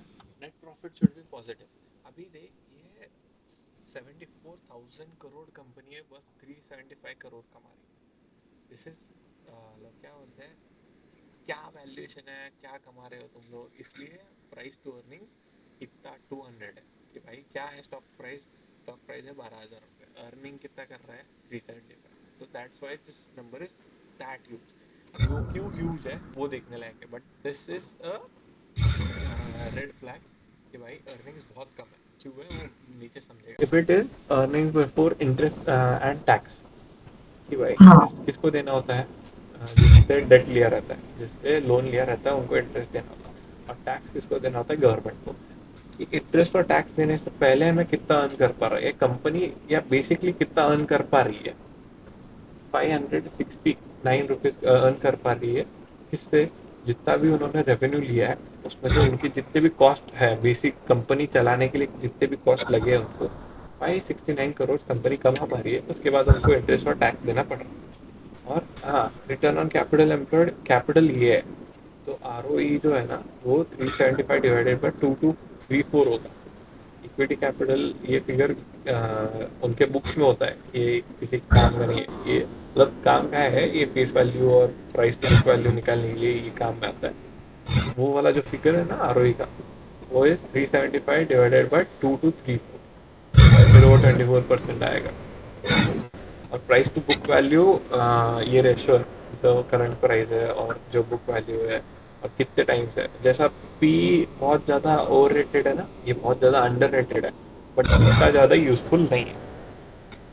हम्म। तो useful things is market cap, कि भाई कितनी बड़ी कंपनी है, करंट प्राइस क्या है, देन आर ओ सी क्या है, रिटर्न ऑन कैपिटल एम्प्लॉयड क्या है, आर ओ क्या है, भाई रिटर्न ऑन इक्विटी क्या है। ये दोनों अच्छे खासे होने चाहिए। प्रोमोटर होल्डिंग अच्छी होनी चाहिए।